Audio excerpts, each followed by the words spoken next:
Okay, All thank you right. very much for to everyone who joined, and Anthony. First of all, thank you for joining. Just to kind of set the scene and explain what we are planning to do today, and the whole purpose of the call is on 22nd of April, we will be hosting an event which is built around London's largest demo day, and we're aiming to feature 100 founders who will get on stage and pitch to the audience of investors. Every founder will have 1 minute to pitch their business. They're going to have one slide behind them and 2-3 minutes for Q&A with investors. And we wanted to do this call to help founders to understand what kind of information founders need to present within this 1 minute, and also what kind of information they need to put on the slide.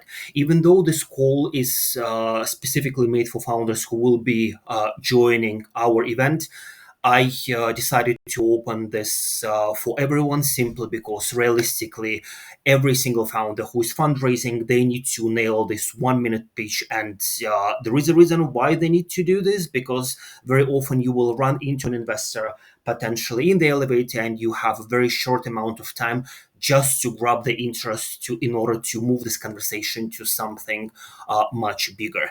And it all comes with practice. And obviously, Anthony is angel investor. He is a co-founder of SeedLegals. And one of the reasons why I wanted to have Anthony on the call specifically, because Anthony can talk from his experience as an investor and also as a founder, and will be able to guide everyone on this call. So yeah, Anthony. All right. Thank you. Now, is time going to permit that founders on this call can do a pitch as well, and we can rate the pitch and so on as well? Perfect. Yep. I think we have time. Okay. All right. So, hello, everyone. And I don't know if you want to more spotlight me so I can wave my arms and talk. So, hi, everyone. I'm Anthony. I'm founder at SeedLegals. I've been around for a while. I pitched for a while, like many people on the call. I probably started out as an introvert, a tech geek that loves nothing better than standing in front or sitting in front of their computer late at night, typing and never talking to another person in the world. But if you want to have investors invest, if you want to have team follow and you want to have customers coming along, you have to turn that into an extrovert personality and master that, and then be able to pitch to people. So pitches come in various shapes and sizes. There's the 1 minute pitch we're going to focus on today. There's the 3 minute pitch.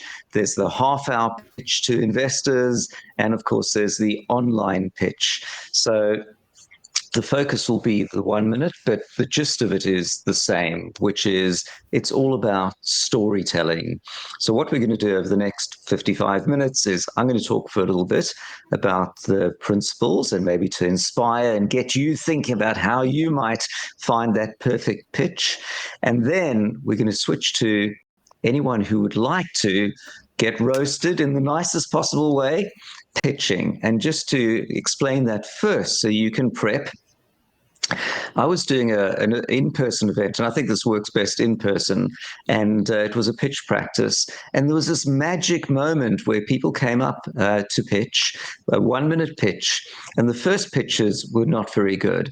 And then I gave some feedback and tried to pivot into a different thing, and people in the room gave feedback.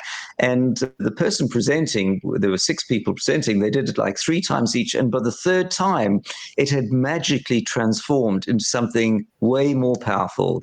So if anyone would like to give it a go, start thinking about your 1 minute pitch now, and in about 15 minutes time, we will get to that. So now let's take a step back. The art of the pitch. The art of the pitch is to sell a story. Now, when I talk to founders, what usually happens is they will tell me excitedly what they're working on. It's like, it's super interesting. I'm a doctor, dialysis, mother, something, working on this, change that. And then you look at the pitch deck, and the pitch deck doesn't tell you, it's super boring, and it explains all the stuff, but you don't know at the end of it what it is. So how do you make your pitch as exciting and pitch deck as exciting as a presentation? the next thing, so it's all about explaining the problem you solve and how you solve it. So let's go through the story arc, and then let's look at how you might do this in 1 minute, 3 minutes, 5 minutes, and so on. So the story arc is, what's the problem you're solving? How are you solving it? Tell us a bit more about the how you're solving it, so we believe there's something, it's not just vaporware. What's the market size? What's the competition? What's your revenue projection? What's your team? What's your traction? And then at the end, the ask. You've got to end by saying raising 300K, contact Anthony or whatever. If you, otherwise people go, that was like really nice. What is it about? So, and then you want to personalize it. Now, I did a webinar with a guy called Chris West who wrote a book, and the book essentially boils down to, when you've got messaging that you want to get across to people, if you think about your messaging in 3 layers, that really helps you formulate the messaging. And I'd like to think about that for the messaging that I write. So let's think about it for your presentation and your slide deck. So level 1 is, what are the bullet point messages that you want to get across? And when you're standing on stage and you've got a minute or 3 minutes or 5 minutes, you don't want to be looking at notes. You want to be remembering, I need to get across these 3 things. So if you keep in mind like 3 messages that you want to get across, so in case you have a mental blank, you don't go, oh my God, what am I doing here? Thing 1 is, SeedLegals is X. Thing 2 is, this is why you'd use it. And thing 3 is, this is why the time is now, or something like that. So level 1 is, what are the key messages that you want to get across? And this is going to apply whether it's your website homepage or a pitch deck or a verbal pitch. These are the bullet points I want to make. Level 2 is, what's the personalization? How is it going to address the people that are looking at it? So it might be customers coming to your website, or it might be the people in the room that you're pitching to. And we're going to get back to the different investor personas in a minute. But it's going to be, if you're reaching out to somebody on LinkedIn, there's going to be some context. Hey, I saw you invested in X, or we met at an event. So make it personal as far as you can to the recipient. And level 3 is your company tone of voice. So, if you read my SeedLegals, articles and so on, they all have a particular tone of voice. It never says you are, it says you're, and instead of we will, it will, and it never says he or she, it always says they, and there's a particular tone, and you want to find that tone across all of your comms, so you don't find one person wrote the pitch deck, or you've outsourced the pitch deck and now your pitch doesn't match it at all. So if you can think about everything you're doing in these 3 layers, it can really help you when you're standing there or when you're creating your pitch. So let's now come to that 1-minute presentation. So you may well have some slides, some 1-minute presentations. If you've ever spoken at Paradigm Talks, there's just one holding slide behind you and you just talk. Kind of keeps things simple, but you have to know the bullet points you want to get across, or you've got no backup, nothing to guide you, right? So it's always good to have some slides to remember these are things to talk to. Over a minute, I don't think you can do more than 5 slides. Maybe 3 is the right number. Otherwise, you're going to drown in slides. Each slide needs to have, probably no more than a half dozen words on it. Each slide needs to be one powerful message. Don't mix lots of things. If you've got a marketplace, don't put buyer side and seller side on the same slide, because people will be sitting there looking at it. If you're pitching in person in a big room like at Rare Founders, people are going to be standing quite far away. They might be talking to each other at the back. It might be harder to hear. So everything's going to be super big, super bold. And importantly, whenever you're doing a pitch to a room, you never want to be looking at the slides or a piece of paper. The worst is when somebody's brought this like super long slides and then they talking and then they go, well, you can see over. It's like, dude, you need to be talking to the audience. So you want to memorize all your slides. Ideally, there's a little monitor down the front and you can see by just glancing down the slide that is behind you. But sometimes you can't even, there's no monitor in front, so you have to have slides in the background.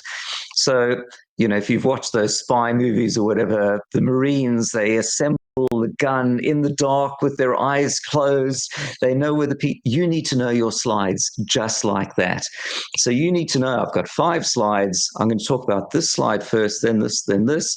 You can't even see the slides. Of course, you have to know the clicker works. So can you see anything in the room that's reflecting the slides, so the slides change? Maybe the first slide's quite bright and the next one's not, so when you click the button you can see the reflection in the glasses of the people in the front thing, so you don't need to look around. But the military operation, when you do that 1-minute pitch, you've got the slides, you're going to talk about each one of them first. So what's going to be on the slides for that 1-minute pitch? And I think it's going to be problem. This is the problem. This is our solution. This is potentially the team. This is the traction, and this is the ask/contact at the end. And you probably can't get much more than that. Now, let's start with the problem. And by the way, if you've got any questions, please pop them in the chat. And then Vasily, please ping me and say if there are any questions, because otherwise I'll look at the camera and not at the questions. So, what we're going to, so yes, where was it? Right. So we're going to start with the problem. So the problem, you want to capture people's attention in just a second. There are going to be many pitches, whether it's at Rare Founders or any other event. How is yours going to stand out? So if it was me, I might start with something like fundraising is broken. Once upon a time, you'd pay lawyers. They'd create Word documents. They'd send it to another lawyer. They'd redline change Word documents. They'd charge you thousands of pounds for it. It's insane. We're here to change that. So I like the something is the way it's done. It's insane. We're here to change that. Then you may have people's attention. So now you might want to introduce yourself. You might start by introducing yourself, but I think the introducing yourself first is a bit boring, because you go, great, I know you, dude, what are you talking about? So I think it's the problem I'm solving. At some point, you're going to talk about yourself, but I think on a verbal pitch like this, you might then introduce yourself a bit. So you go, hi, I'm Anthony. I'm founder at SeedLegals. I used to do this. Then I invested in a company, sold it, or was founded a company, sold it, found another company, sold it, got tired of paying lawyers, created SeedLegals. So now people go, oh, that's kind of interesting, right? I see why you're doing this. Then you're going to go into what the company does, third slide. Or perhaps even second slide, because you've just spoken about yourself while you're still doing the holding slide. And so now people go, oh, this is what it is, and I now know why I want it already. Now, on a 1-minute pitch, you may or may not be able to get a chance to do anything about, the size of the market. You're definitely not going to be able to talk about, and shouldn't be talking about competition, because there's just no point for it. You probably want to talk about traction, because otherwise, how far along are you? Is this like pre-seed? Is this Series A? So you might say we're N people, we've got so many sales, or we've got this product, or we're going to talk about how to sex up traction in a moment. And then the last slide, or somewhere, it needs to have a LinkedIn or an email address or something, so that people know what to do, because otherwise they're going to watch the slide and go, that guy was amazing. I've totally no idea where to get hold of them.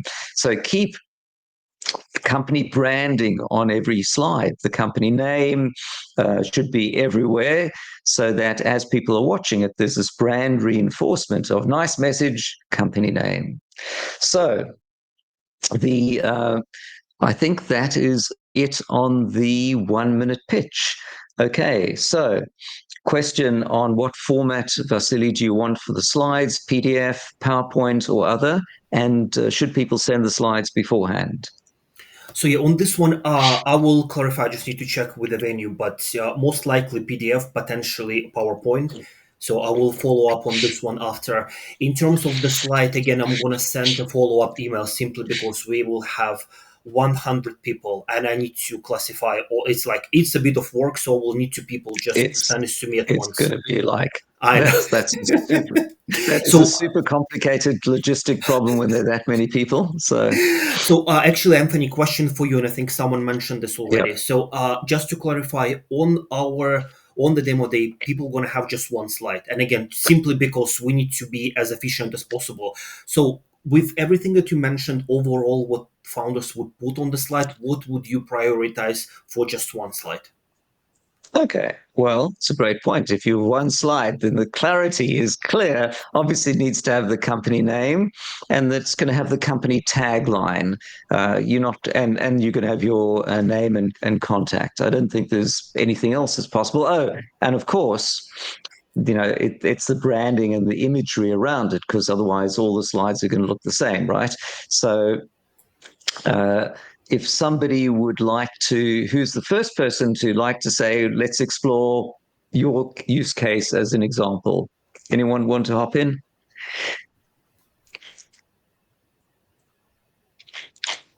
Okay. DB, hello, go for it. Hello. Hi, I'm Daniel from Calda. How do you want me to just dive into what a 1 minute No, pitch? just tell me what your company does, and in a couple of words, and then we'll explore what that slide might be as a use case.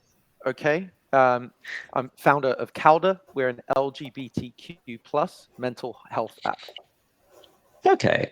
All right. So I would guess your one slide obviously is going to have the name of it so people remember what it is.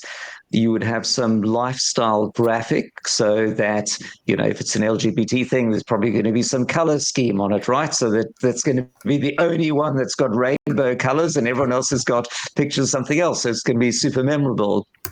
And then it's going to say, the LGBT, whatever mental health app or something like that.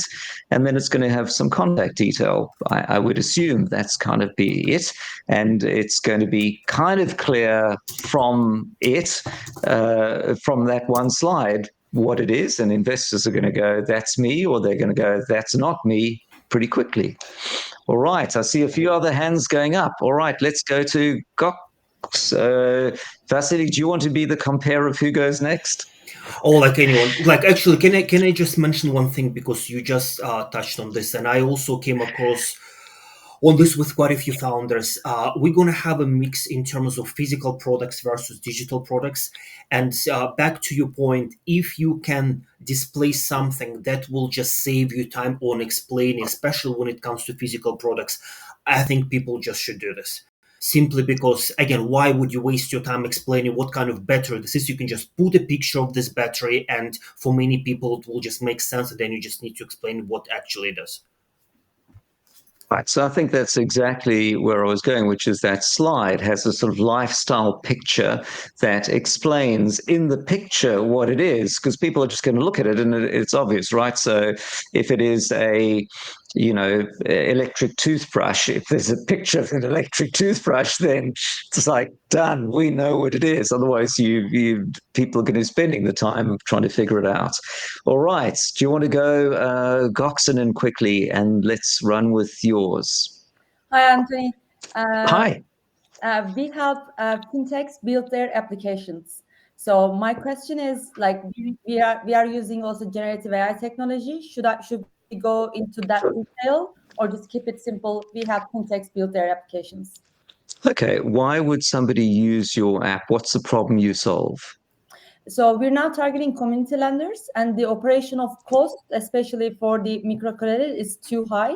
So what we're trying to do is to help them minimize the cost of the each credit, so that they can give more loans to underserved communities.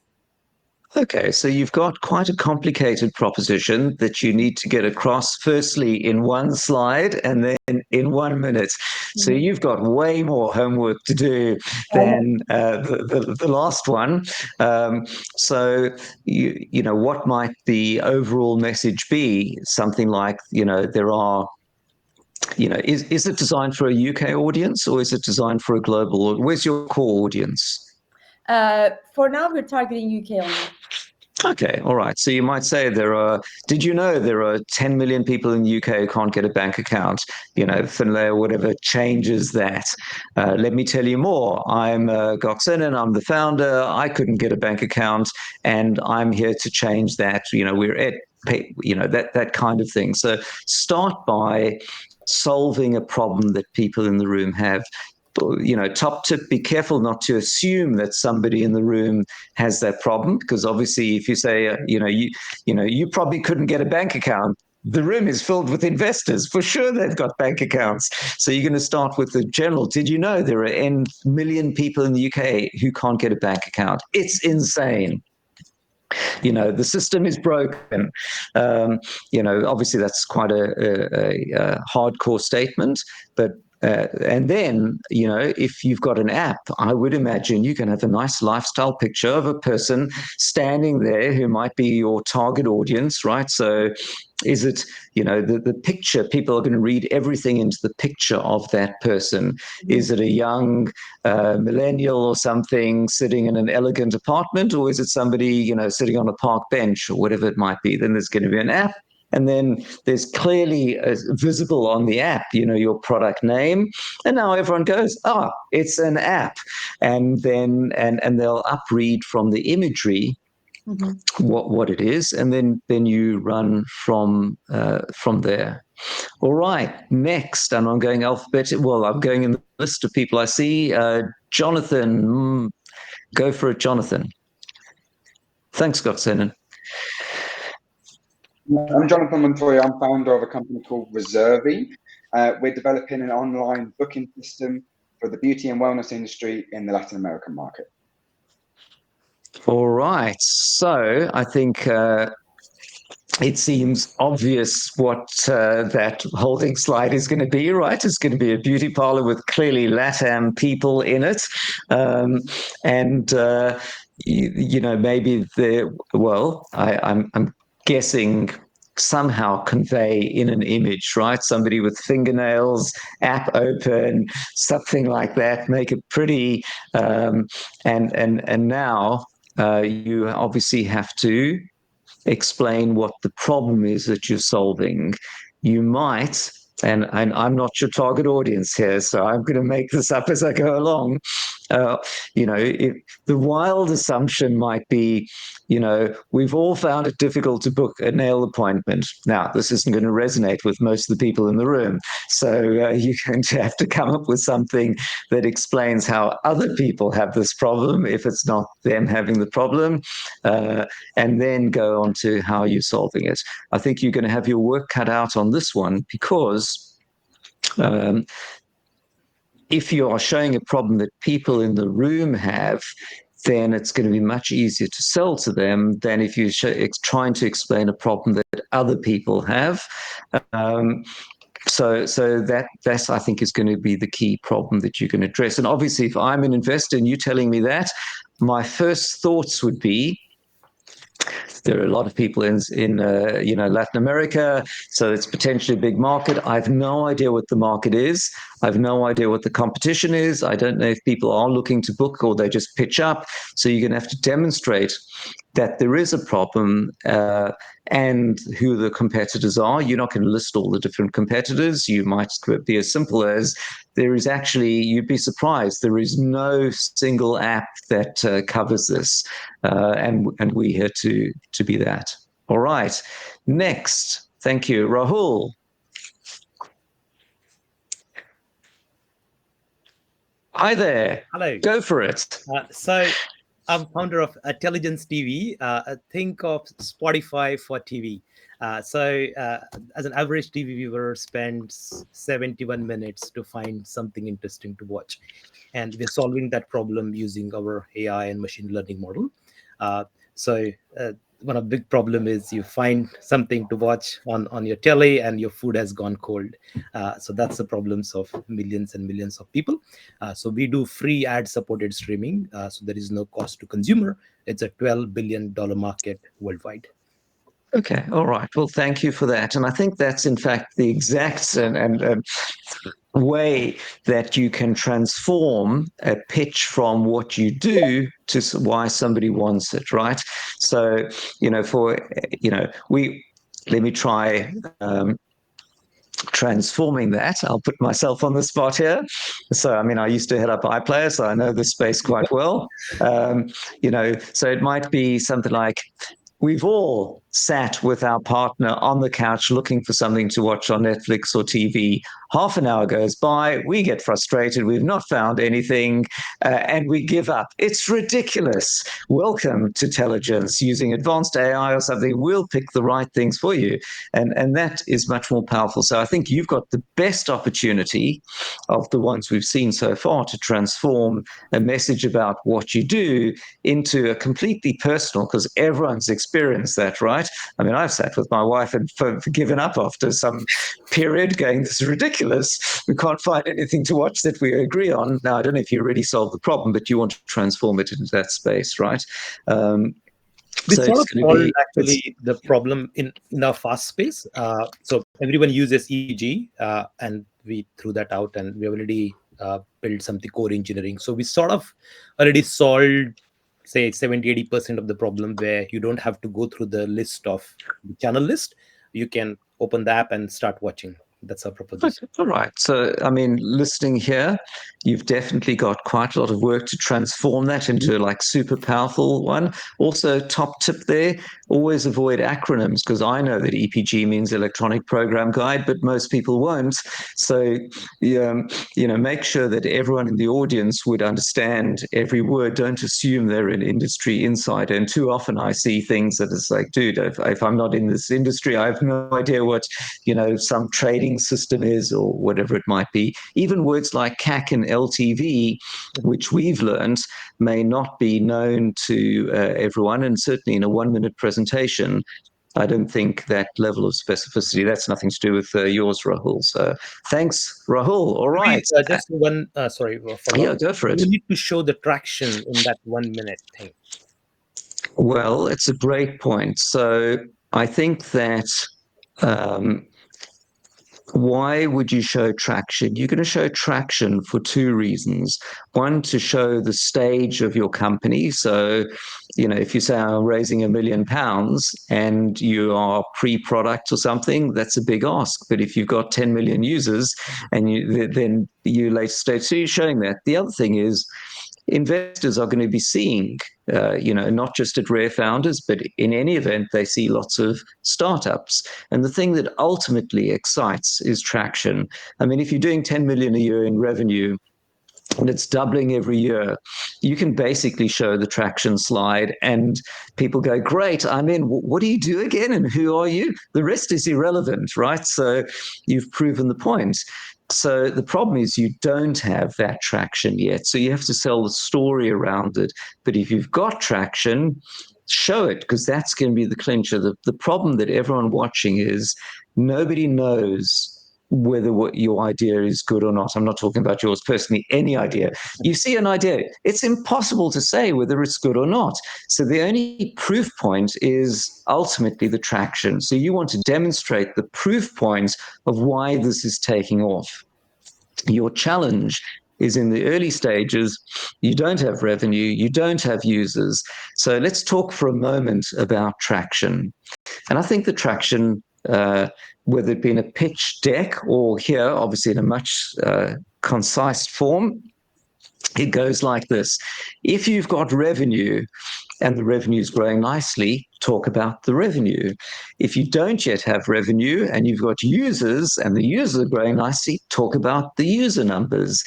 If you don't yet have users, talk about the smaller number of users and talk about retention. If you're a B2B app, talk about signed contracts with business partners. If you don't yet have signed contracts, talk about the letters of intent. If you don't even have that, talk about the user testing results. Some people talk about the grants that they've received, which is a nice measure. Yes, we managed to get an Innovate Smart UK grant. Only 3% of companies can qualify for that grant. I don't think the amount raised is a sign of traction. The amount raised is just a sign of the amount you've spent so far. But really, it goes along the, if you've got revenue, talk about it, and if not, work backwards to find something that is going north. And obviously, if you're a med tech company and you've got no traction until you've got your medical approval 5 years later, then you're going to talk about the approval stages or something en route to, the trials or whatever it is to show you've got more. All right. Thanks. Anton, over to you. Hi, everyone. Hi, my name is Anton. I represent Start From Today. At Start From Today, we solve the problem of digital representation, recommendation, and human capital estimation for individuals, businesses, and educational providers. We believe the problem of accurate representation affects the quality of decisions made by all parties. So we designed and developed machine learning solutions to turn conventional textual descriptions of vacancies, resumes, and educational products into digital space. And also we build some recommendation engines and pricing models on top to get insights for those who created profiles with us. Okay, no, pause there. Okay, so I think, for anyone listening, I would be surprised if you don't agree. This was a good example of somebody saying a lot of stuff about what they do, but at the end of it, if we were to pause and ask what the company name is and what you do, I think few people would know what that is. So now in the next few minutes, we're going to try and transform that. All right. So remind me the company name. It's Start From Today. It's called Start From Today. Yeah. Okay, cool. And who's your target audience? What size company? Basically, those who are looking for the first job or professionals, and also business as well. So we connect business professionals and educational providers, like three parties. So this is people looking to work at a university or school? Any career, basically. So we help to identify and fill the gaps, and we have university programs in place as well to suggest how you could basically upgrade yourself. All right, so let's try in the space of the next minute or so, before we have to jump to someone else, to completely transform your pitch into you're addressing somebody in the room who, let's assume, is your target audience or may have been your target audience. So looking for a job is unbelievably hard. There are endless numbers of boards and things you look at and LinkedIn posts. Everyone who's looked for a job knows it's exhausting. Start whatever, I forget, is here to change that. We've got an app designed for people looking for to work in these industries, and here's how we're different. Something like that, right? So do you want to think about how you might come up with a completely different story arc on that, bigger, powerful messaging, and maybe get in a bit about the founder piece, briefly why you starting it, and you're welcome to give it a go now, or think about it and pop back in a few minutes' time if you prefer. I think I'll think about just how to reshape it into more. All right. I hope, and by the way, my goal isn't to be brutal on anyone's thing. But if I just say everything's awesome, then it doesn't help anybody. So, but I think it's often by seeing others pitch and you going, I didn't really get that. Oh shit! I need to go change my one to be different.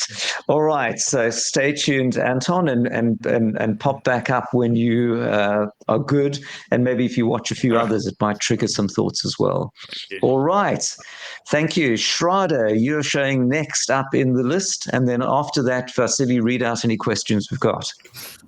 Everyone, so I'm sure that the 60 people on call right now, they all will agree that fundraising is a very stressful daunting and exhausting journey. You need all sorts of different things, including a business plan, a pitch deck, financial projections that you need to present to investors, potential clients, etc., etc. And they turn out to be very expensive, time consuming, and often you lack the expertise to do them yourselves. So my name is Shraddha.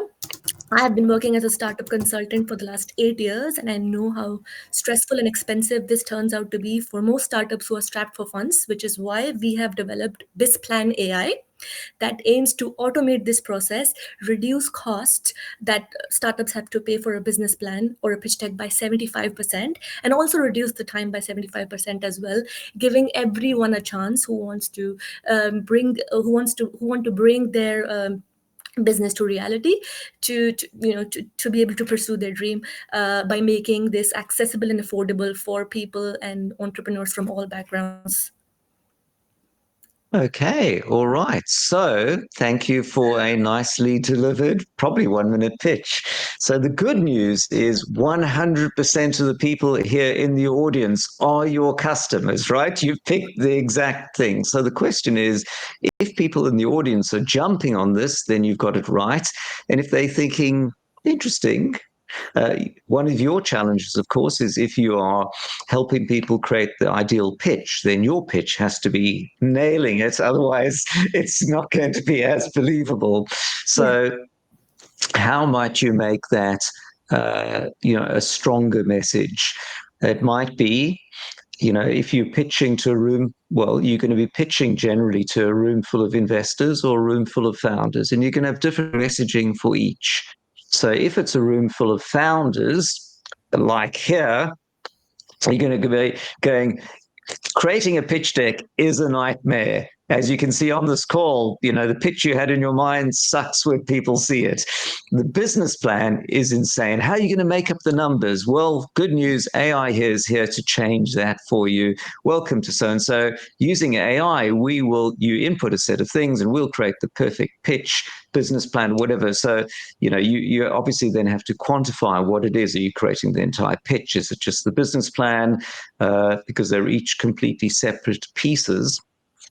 If you're talking to investors in the room, you might have a different take on it, which is, as an investor, you see endless number of pitches, you see endless number of business plans. Those business plan numbers are crazy. Huge amounts of revenue in year 5, completely unsubstantiated by any real numbers. Welcome to such and such. We're here to change that. Finally, an AI-driven business plan creator at a price point that lets all startups use it, that's going to create numbers that not only help them get investment, but more importantly, run their business and create a profitable business by showing them how many SaaS subscriptions they need to sell each year to make the thing work, whatever it might be. So I think you've got a great example of something where you just need to think, what is anyone listening to this call going to want from your company, and how are you going to essentially sell that to them so that they come to you at the end of this for their pitch. And then, of course, your traction would be, so the traction's an interesting one, because if you said, and we've launched and we've got 3 customers, that's a bit of a downer, right? So if you have more than 300 companies have already used, name of products, or that's a great number. Obviously, if the number's 3, then you're not going to talk about 3 because it's not going to help, right? That's one of the big problems with traction in the early days. And we've got 8 users. Okay, so you might then, your traction might be, we reduce the typical time to make a business plan from 8 weeks and £8,000 of advisor fees into 2 days and £200, something like that. Yeah. All right. Now, let us go to Vasily. Do we have any questions in the chat? No questions yet, no. All right, cool. Let's jump to the next one in the list that I see, which is Davis. Hello, Davis. Hello, I'm Davis, and this is Steve, and we are from Impro. Yes, we are basically wanting to build a live streaming e-commerce app. My background is home shopping and television. I'm a TV salesman. Yes. Done it for 20 years now, all over the world, and sold millions of products and millions of pounds worth of products. But TV shopping is dying. It's almost dead. Live stream selling is the future. The problem is Instagram, Facebook, TikTok, etc. They weren't built for live stream selling. They're great social media apps, but they weren't made for selling and buying. So we want a dedicated e-commerce platform where people come to our app and all they see is lots of people selling. People can buy and sell on platform quickly, instantly. There's no friction, there's no difficulty. And we also want to help businesses pair with influencers. That's our ambassador program. That's the gist of our company. Right. Well, thank you. That was a pretty slick presentation, and it sounded exactly like a late night TV sales channel. Thank you. You've nailed it in terms of feeling like that. Okay, so that's a perfect example, by the way, of you've got two founders. You know, should you have two people on stage or one? I think the two on stage or more gets awkward. It can work very well, but it can get awkward because the handover from one to the other is difficult. Sometimes one of them is just sort of sitting there and you're going, I'm trying to work out the relationship between them because the one's doing all the talking and the other one wants to talk. So my suggestion is certainly on a 1 minute thing, just have one person. If you're going to talk to a VC, by the way, you know, you probably the founding team wants to be there because otherwise, well, on the first, VC meeting, maybe just one person needs to come, indicating you've got other things to do with your business. But at some point, they want to see everybody. If they want to see everyone, you have to make sure that you've got the handovers between you perfect, because the VC or investor is going to be watching carefully the body language and, you know, who picks up the end of each sentences. Are you arguing with each other? Is it clearly differentiated? This person is product and this person is revenue. Because they're going to look at that interplay between you to see if you're going to be a functioning founding pair or you're going to be bickering later. But I would suggest for this, it sounds like the person who's done the late night TV stuff is the perfect one to present. I think one of the things that you might want to, for everyone in the room, be thinking about is somebody watching this. What would the biggest problem they would see that your business have to overcome, and how do you address it? So it could be the elephant in the room is you're up against, Amazon, or it could be this is impossible to build, or the AI will never work. I think in this case, as you were talking, I'm bought into the fact that there's a huge industry, QVC and so on TV. The thing that's in my mind is how are you going to get distribution online? Are you going to plug into other people's sites? Do you have to build a streaming channel yourself? Are you going to be in, Prime? I've no idea. So I think I would be sold quite quickly on the concept of all those people who are watching TV are going to want a new medium, but how are they going to find you? And that's the elephant in the room to address, right? Thank you, Anthony. Yeah, it's a good point. Obviously, with 1 minute, it's so difficult because everything you said we can explain beautifully in 3 to 5 minutes, and we can answer all those questions. So, it's getting that across punchy, and then hopefully we can do it in the question and answers with 2 or 3 minutes. But thank you. That's great. Okay, and then of course you will solve some of these problems with a nice picture on your slide. Is it going to be people watching TV that says QVC on it? Is it going to be people with their phone with a picture of a diamond ring on it? It's $9.99 or something like that. And then that picture instantly will tell people, I know what this is about, right? Okay, cool. Thank you. Piers, take it away. Yeah, hi, I'm Piers Clark, co-founder of Innovatrix Capital, and we're on a mission to de-risk vital drug development for the benefit of us all. Over $50 billion a year is spent globally on clinical trials. It's not enough. Less than 15% of phase 1 trials reach the market. It's high risk. There's no effective risk mitigation until now. Innovatrix connects the global life science sector with the capital markets using a unique data set to structure risk transfer solutions, initially insurance that pays out upon clinical trial failure. My co-founder and I, Kasim Akbar, we've got over 50 years experience of the insurance industry working in and with it. And we're now seeking our first raise to launch our insurance product to be underwritten by insurance partners, and the first step in achieving our mission. Oh, you're giving me a hard time on this one. So, so it sounds like the class of thing that is good for the world, right? If clinical things can get approved faster, or there are more of them, it's good for all of us. Exactly. So it ticks the box that is good. It's, however, a complicated space that nobody in the audience knows about, the mechanics of what happens. It's also not clear whose problem you're solving there. Is it a problem that you're a startup trying to get your, med tech thing approved? And then, just as I thought I understood what it was, you've switched to it's an insurance piece. So now I didn't see at the beginning how it was an insurance. So tell me quickly who's being insured and where the insurance piece comes in. Yeah, we're mitigating the risk of clinical trial failure. And who's your typical audience? Is it a startup? Is it a No, NHS? it'll be the pharma industry, anyone who's conducting a clinical trial. How many such companies are there, and how many trials are there a year? There are over 12,000 trials currently in the global pipeline. There are hundreds of companies, investors involved. It's a huge. It's the global medical. Okay, and what percent of those trials succeed versus fail?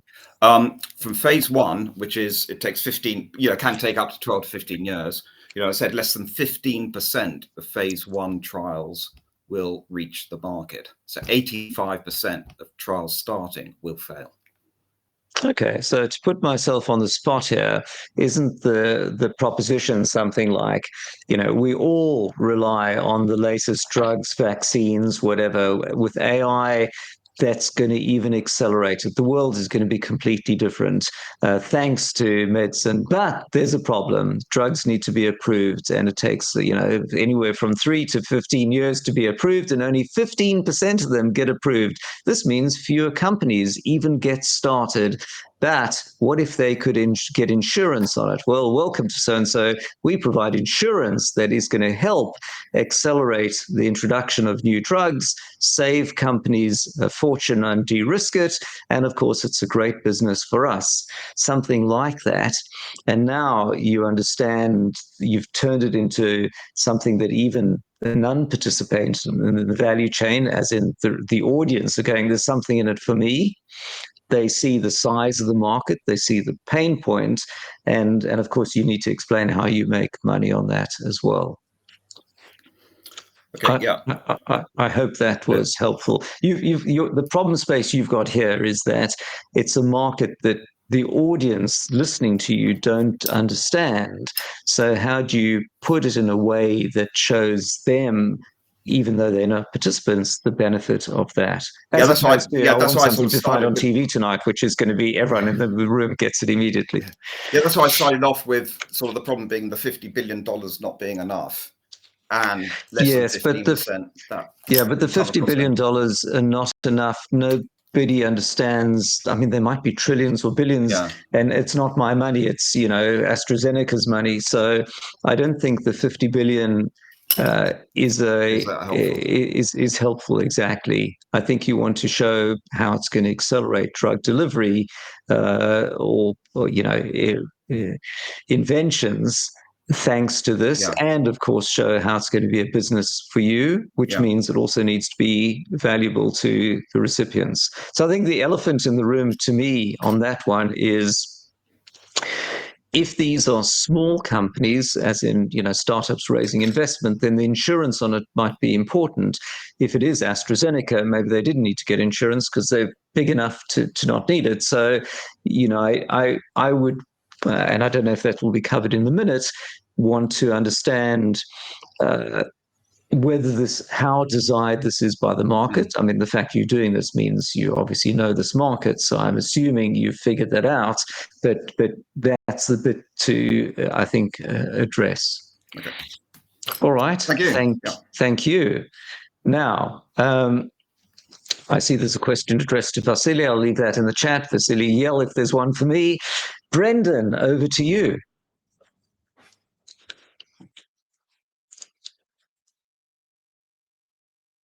Hello, Brendan is on mute. Okay, we will jump to Catrion. Hello, Catrion.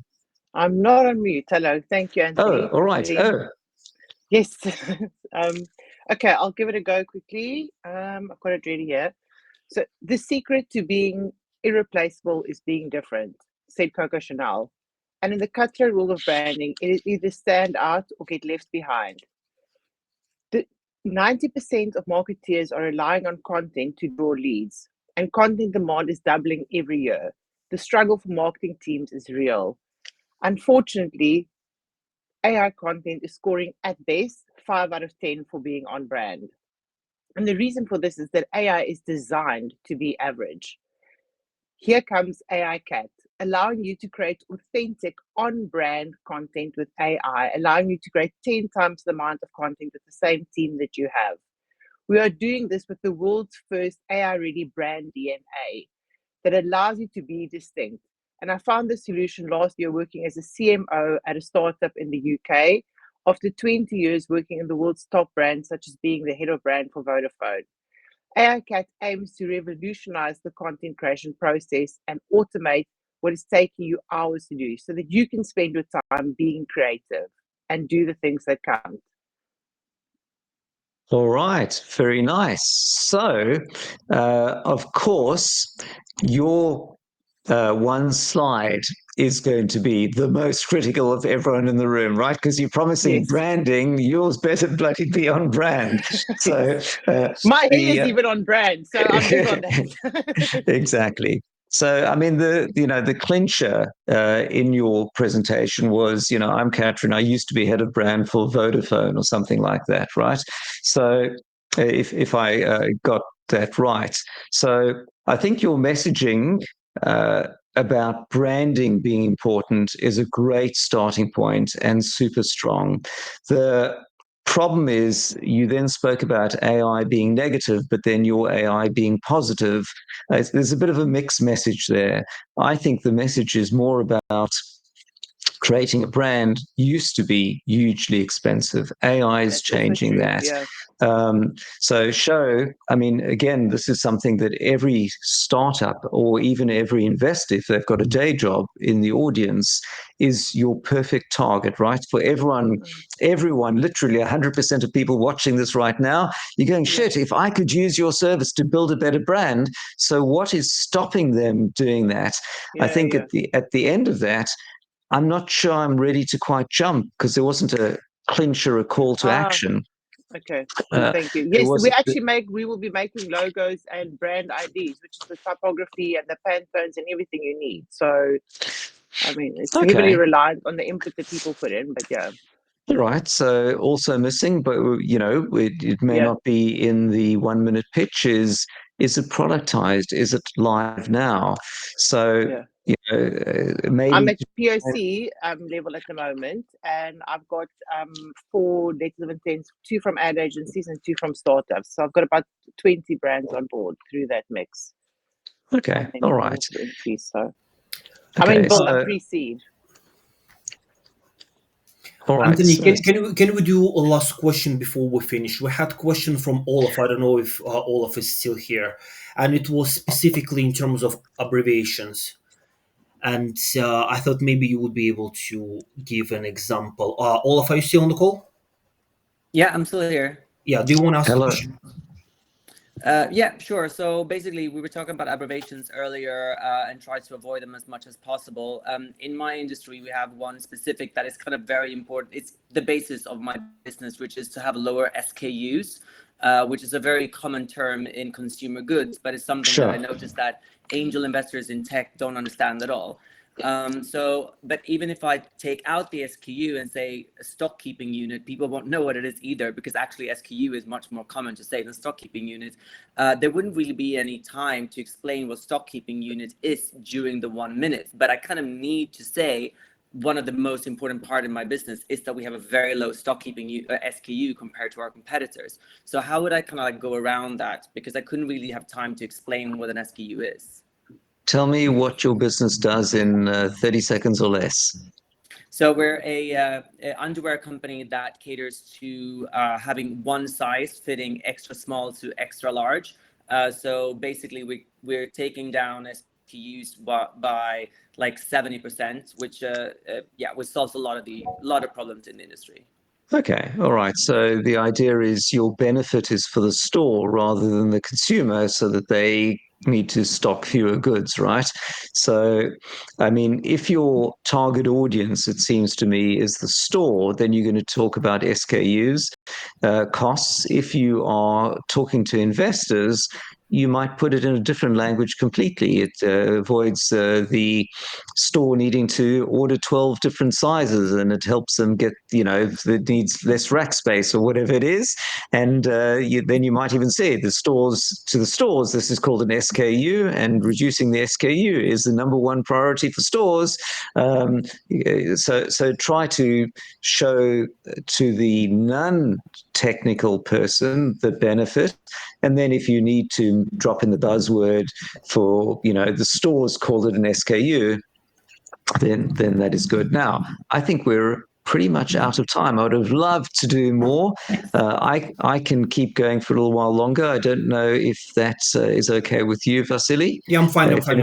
If you have time and people want to stay, we can definitely do a few more. All right, so I'm good to go for another 15 minutes. I hope this is valuable to people. I think the most valuable is seeing other people pitch, and then if you're watching someone else pitch and you're going, I don't get this at all, that's your takeaway point, to go and not do the same things that they're doing. And hopefully by doing this a few times, you begin to get the gist of it.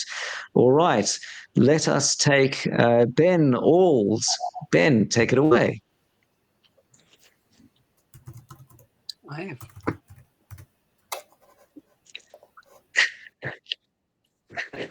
go. I have a wealth manager here in the UK, and I'm not happy. I'm 100% invested in equities and bonds, and I'm getting disappointing returns. They're not tapping into the vast potential of private markets like private equity funds, VC funds, private debt, hedge funds, etc. I'm Ben, one of the two founders of Cap Native, a private marketplace for wealth managers, and we're based in Germany. These elevated levels of returns used to be reserved for elite financial institutions, but not anymore. We're breaking down barriers like limited advisor knowledge, manual processes, and high ticket prices. With Cap Native, we're leveling the playing field. Our key to success is straightforward fund due diligence documents powered by AI and checked by our venerable investment committee, ensuring only high quality products are included. Streamlined processes and innovative technology for a seamless user experience. We have launched our MVP with our first 4 funds and 10 wealth management companies who have 8 billion assets under management. We're a team of 11 in our core team and investment committee with centuries of expertise in private markets. We're pre-seed and SEIS, EIS accepted, thanks to SeedLegals, looking for a further 200,000 euros to close our last round through Q1 2025, to last us through Q1 2025. That's Cap Native. Get in touch if you want to unlock potential together. All right, thank you for that. So obviously the key thing there is it's going to have to transform from I'm reading this to I'm presenting this. The reading is streng verboten. Going with the German piece. By the way, minor thing, I'd avoid mentioning euros, because euros is going to have everyone go, oh my God, it's not UK. What's happened? You just spoke about SEIs, but there's euros, so just talk about pounds. But I think that your pitch is a perfect example of something that can be transformed into the problem you're solving for a particular audience. So there was a lot about markets efficiency, something.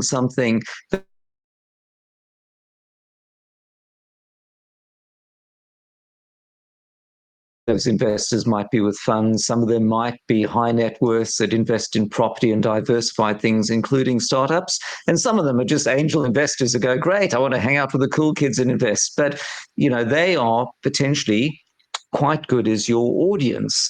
And so what is the problem you're solving for an investor? We're offering them higher and more stable returns, effectively.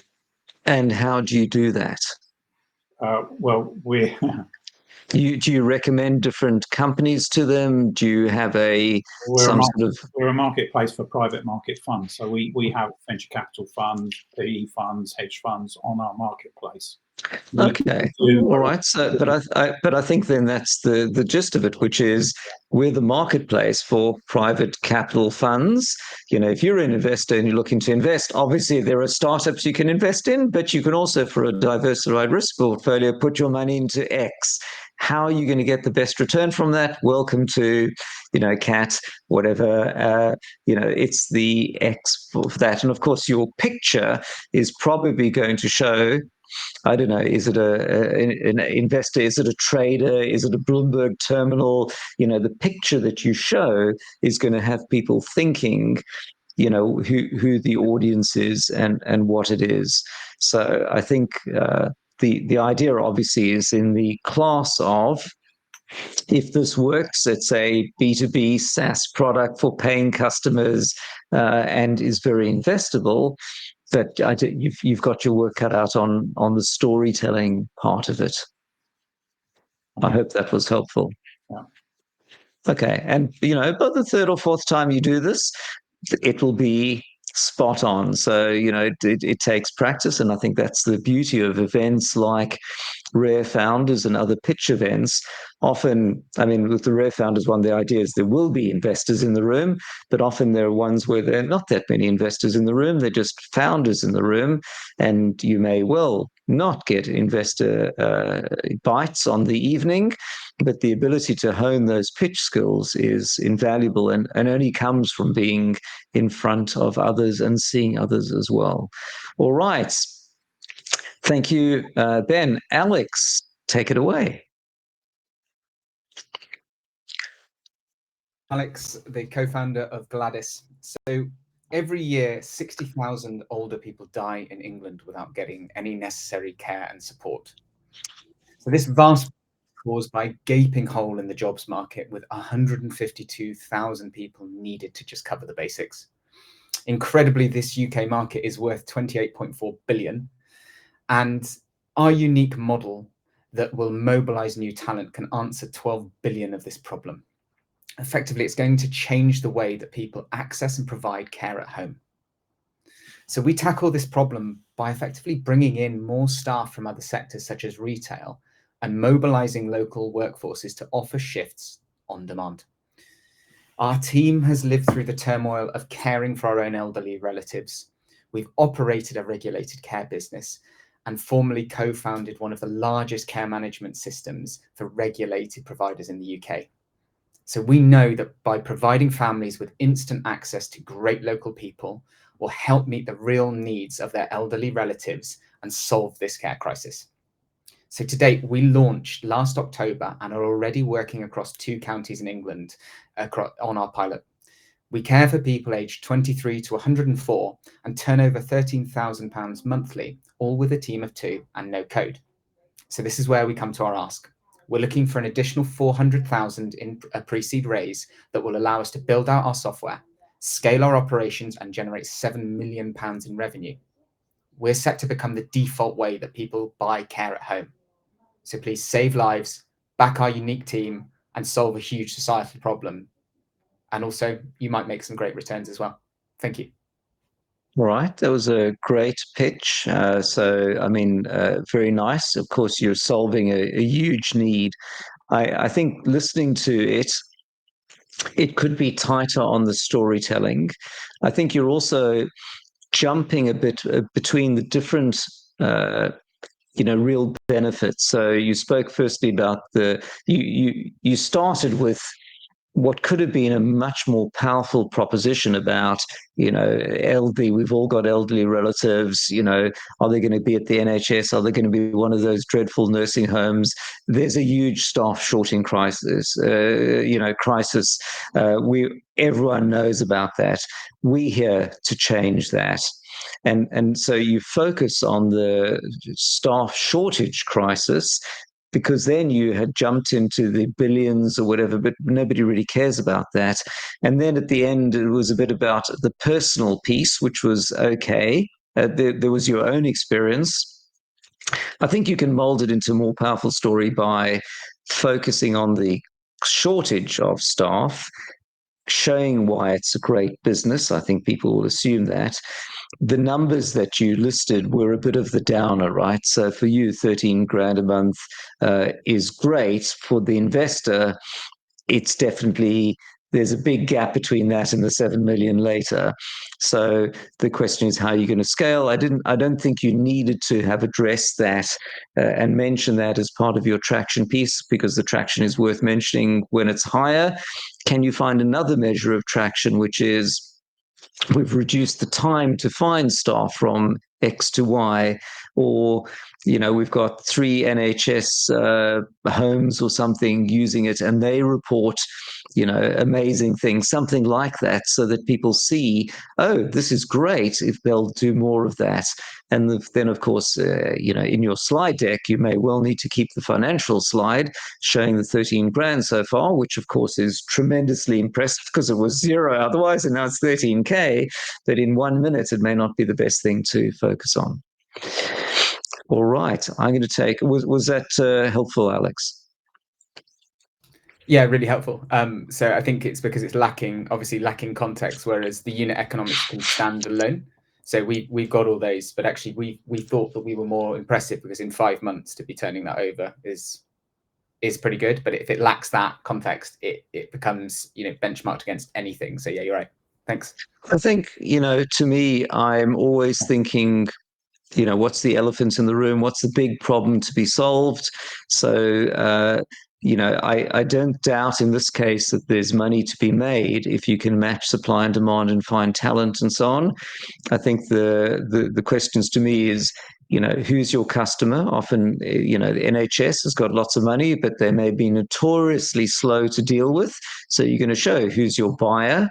And then, of course, the other elephant in the room is, if there's a shortage, how are you going to address that shortage? You've said you're tapping into other industries, but are they qualified? Will they want to work in the space? So you've opened up the Pandora's box to a range of things, and you might end by saying, if you want to learn more about how we're going to help solve this problem by having people from other industries get into this industry, go talk to me afterwards. All right, we'll do one more, I think, which is Ed. And actually, maybe we'll go Ed and Mia, who've got hands up. Okay, Ed, take it away.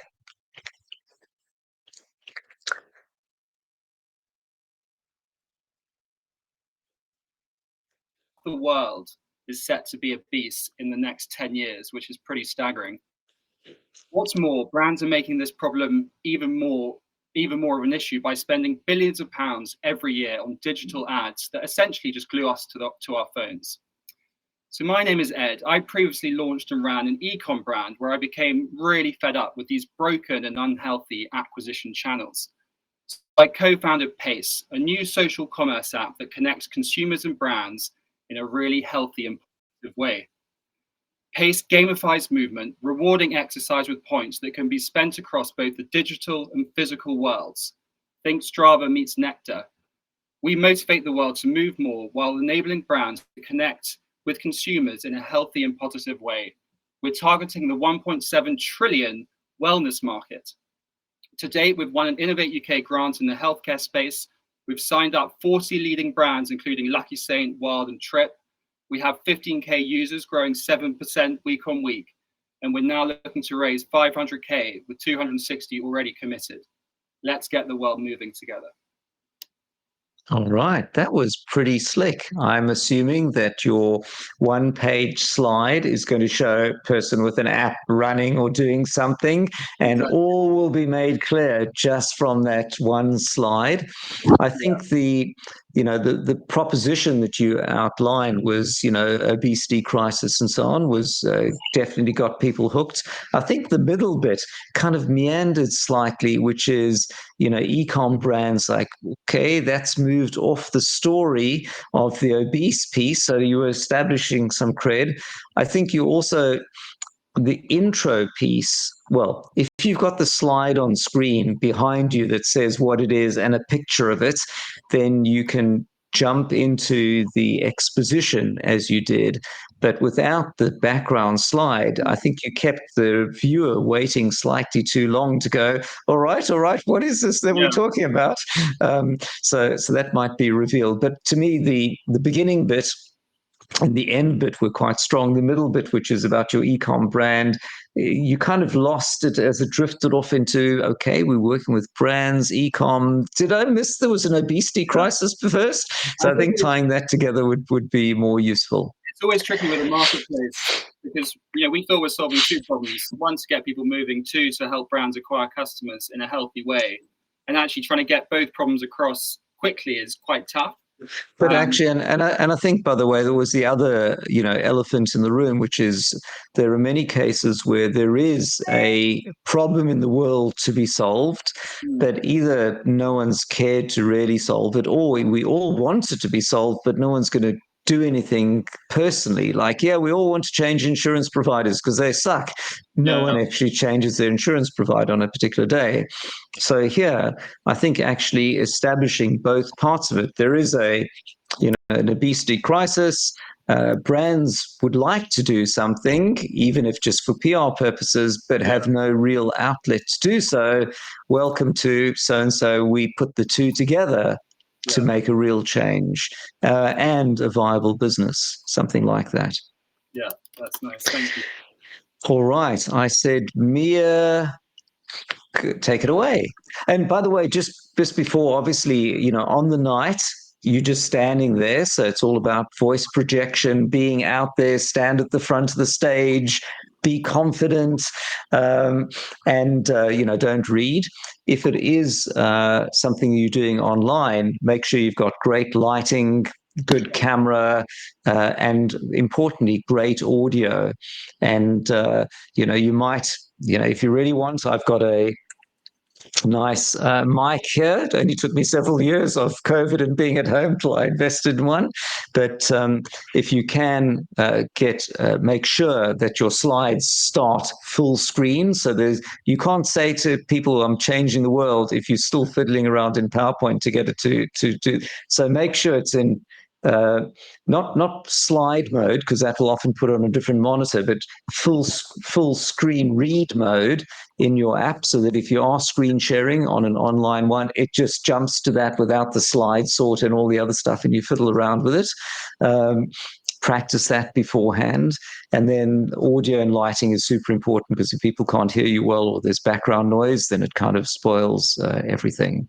All right. And I'm not saying that was the case last time, just as a general thing. Mia, take it away. Thank you. I have a couple of bullet points. Mine not as polished, but I just want to see how the structure goes. Take it away. Cool. So you guys probably have watched a lot of some animation and cartoon films before, but can you believe that actually animation takes about $1.5 million on average per minute to produce? And then within this money, half of the budget actually goes to character animation. And then what we do is actually trying to reduce this by 80%.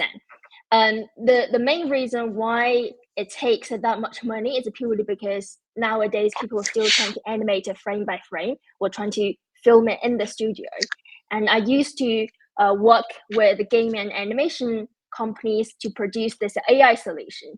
And then right now, we found a new technology called motion generation, which can generate the movement of the characters within seconds and iterate it fairly easily, but it will save the cost by a huge amount. That's why right now I'm talking to more than 60 studios about this, then they're showing strong interest in our product, and also including some of the world leading studios like Square Enix, EA, and 2K Games. So that was awesome. Thank you. And as you said, it was kind of a set of bullet points, right? So you've got the gist of it. How do you turn it into something strong? I'd be starting by slightly careful of assuming that everyone in the audience watches animation today. They probably did as kids, but maybe not today. So you probably start with the size of the market, the cost per minute to animate, how AI is changing everything. And in the same way, there are, people see virtual avatars and so on. AI is going to change animation, and the cost per minute is going to go from, $10,000 a minute to $10 a minute or whatever it is. And welcome to whatever. And we've got the tool that does that. You're going to need to establish the market size so people see it's huge. And then you might also show that animation, once you've got animation, will be used in all sorts of other ways as well. It's not just going to be, Disney movies. It'll be explainer videos for companies. It'll be, whatever it might be. So I think you've got the nice set of bullet points there. Now's the homework to turn that into that compelling story. And of course, unfortunately, your slide that you give to Vasily probably can't be a moving slide.